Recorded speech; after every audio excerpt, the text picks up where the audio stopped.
과거 우리나라는 전쟁으로 인해 모든 것이 폐허가 된 나라였습니다. 그 당시만 하더라도 GDP가 필리핀보다도 낮은 나라로 매우 가난한 나라였습니다. 박정희 대통령은 이런 대한민국을 부강한 나라로 만들기 위해 노력했는데요. 그중 하나가 새마을운동이었습니다. 여러분은 새마을운동을 아시나요? 새마을운동은 1970년 4월 대한민국 제3공화국의 박정희 정부가 전국지방장관회의에서 새마을 가꾸기 운동을 거론했고 동년도 5월에 구체적인 방안이 마련되어 전개된 농촌 계몽운동입니다. 박정희 대통령의 지시로 시작된 새마을운동은 다음과 같은 단계로 진행되었습니다. 1971년부터 1973년까지 새마을운동 의식을 확산시키고 기반을 구축했으며 1972년부터 1976년까지 경제난 해결에 주력했으며 1977년부터 1980년까지 국력 신장과 농어촌의 복지 향상 사업을 진행됐습니다.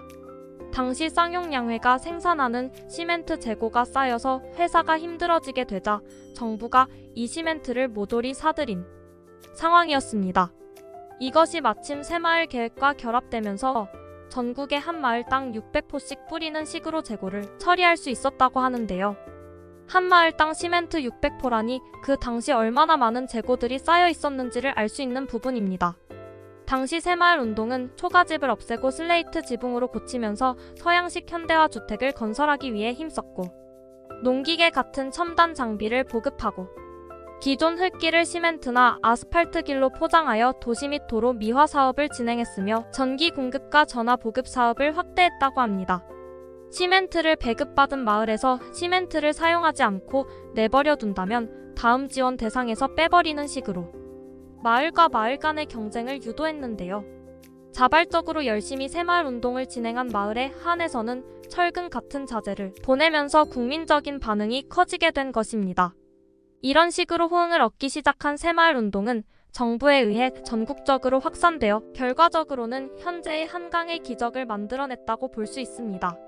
새마을운동으로 전국적으로 생활 환경 및 국민위생이 개선되었고 농로 등의 인프라 구축이 됐습니다. 새마을운동으로 인해 그 당시 한국의 많은 주택 형태인 초가집이 거의 사라지게 됩니다. 또한 시골에서는 양반, 평민 등 혈통이 모여 사는 마을에는 신분제도가 암묵적으로 오랫동안 남아있을 수밖에 없었는데 새마을운동으로 마을 전체가 새롭게 변화돼서 농촌에 암묵적으로 남아있던 신분제도가 완전히 사라졌다고 볼 수 있습니다. 이는 정말 대단한 결과라고 볼 수 있습니다. 새마을운동은 세계에서 상당히 높게 평가받고 있는 한국의 정책 중 하나입니다. ODA 공적개발 원조 분야의 세계적 석학인 제프리 삭스 역시 새마을운동의 빈곤 퇴치 효과를 인정했으며 제3세계 국가들이 한국의 새마을운동에 큰 관심을 가지는 이유라고 했습니다. 대한민국의 급속한 경제 발전에 영향을 미쳤을 뿐만 아니라 농어촌 지역의 빈곤 극복과 복지 향상을 이뤄냈다는 점에서 세계적으로 큰 지지를 받고 있습니다. 우리나라가 가입한 경제개발협력기구 OECD도 새마을운동에 대해 긍정적인 평가와 함께 연구를 진행하고 있습니다. 반기문 유엔 사무총장은 아프리카의 유엔 산하기관에 한국의 새마을운동을 배울 것을 권고했습니다. 콩고, 가나, 케냐, 남아프리카 공화국 등이 새마을운동을 수입해간 주요 국가이며 다양한 국가에서 새마을운동을 배우기 위해 연수생 신분으로 한국에서 노력하고 있습니다. 다음 영상에서는 한국의 새마을운동을 수입해간 국가의 변화에 대해 알아보겠습니다. 문재인 전 대통령도 2019년 10월 29일 전국 새마을 지도자 대회에 참석해 박정희 정부의 새마을 운동에 대해 이런 평가를 했다고 합니다. 그 세계는 새마을 운동이 이룬 기적 같은 성과에 주목하고 있다며 이것이 한강의 기적이다라며 과거 박정희 정부의 새마을 운동이 한국 경제 발전에 크게 이바지한 점을 높게 평가했습니다. 다른 정권임에도 불구하고 이렇게 박정희 정부의 새마을 운동에 대해 긍정적인 평가를 내리는 것은 정말 위대한 업적이 아닐 수 없습니다. 새마을 운동에 대해서 비판을 하는 한국인들은 거의 없을 것이라고 생각합니다. 새마을 운동이 있었기에 현재의 무궁한 발전을 이룬 대한민국이 존재하는 것이기 때문입니다. 박정희 정부의 새마을 운동의 성과를 본 많은 베트남 사람들은 여러 반응을 커뮤니티에 남겼는데요. 뜨거운 반응을 보이고 있는데요. 어떤 반응인지 한번 살펴보시죠. 한국의 저 빌딩 숲이 불과 70여 년 전 북한의 침략으로 인한 전쟁으로 모든 것이 파괴된 폐허가 된 지역이라는 사실을 알게 된다면 소름이 돋는다. 현재의 한국을 만들었다고 할 수 있는 정책 중 하나이다. 새마을 운동은 정말 대단한 사업이다. 한국의 새마을 운동을 만들고 지시한 박 대통령은 정말 위대한 사람인 것 같아. 우리 베트남에도 저런 지도가가 있어야 하는데 큰 문제다. 한국 사람들이 현재의 인프라를 갖추고 그 인프라를 누리며 살아가는 데에는 과거 조상들의 노력이 크다. 맞아. 7080년대에 많은 사람들이 부강한 대한민국을 만들기 위해 노력했고 희생했기 때문에 현재의 대한민국이 한강의 기적을 이룰 수 있었어. 대단하다 한국. 은혜가 한국의 시골을 가본 적이 있는데 한국의 시골은 밤에도 항상 가로등이 거리를 밝히고 있으며 24시간 운영되는 편의점이 있어. 내가 살고 있는 베트남 시골은 밤에는 너무 어두워서 할 수 있는 일이라곤 자는 것뿐인데 말이야. 베트남 시골 사람들이 한국으로 온다면 아마 적응하지 못할 거야.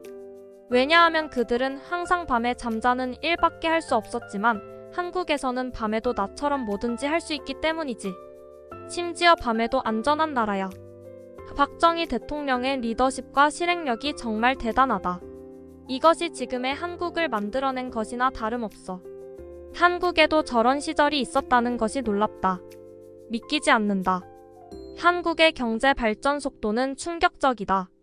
이것이 전부 박정희 대통령의 새마을 운동이 기반을 다졌기 때문이라니. 박정희 대통령을 정말 대단한 사람인 것 같아. 한국인들의 빨리빨리 문화는 아마 저 때부터 시작된 것이 아닐까? 그 살기 좋은 대한민국에도 저런 시절이 있었다는 사실을 오늘 처음 알았는데 너무 충격적이다. 그 박정희 대통령 그는 도대체 어떤 사람이길래 이런 전국적인 사업을 성공적으로 이뤄낼 수 있었을까? 그 박정희 대통령은 정말 대단하고 내가 본받고 싶은 사람 중 한 명이야. 그 새마을 운동이라니 우리도 당장 시작하자. 다마 베트남 사람과 한국 사람들의 마인드 차이로 인해 베트남판 새마을 운동은 성공하지 못할 것 같아. 맞아, 한국인들의 마인드는 세계 최고 수준이야. 이렇게 베트남 사람들의 반응에 대해서 알아봤는데요. 많은 베트남 사람들이 한국의 새마을 운동과 박정희 대통령에 대한 칭찬을 하고 있는 상황입니다. 베트남 사람들은 현재의 대한민국이 경제대국으로 앞장설 수 있게 도움을 준 박정희 대통령과 새마을 운동이 부러울 따름입니다. 한국이 이런 경제 성장을 이룰 수 있게 해준 박정희 대통령님에게 고마움을 표현하고 싶어지네요. 이렇게 살기 좋은 나라가 세계에서 얼마나 될까요? 아마 5손가락 안에 들 것입니다. 저는 대한민국에서 살고 있는 것이 너무 행복합니다. 이런 경제대국 대한민국을 만들기 위해 힘써주신 장년층 분들에게 감사합니다. 구독과 좋아요는 저에게 큰 힘이 됩니다. 감사합니다. 좋은 하루 보내세요.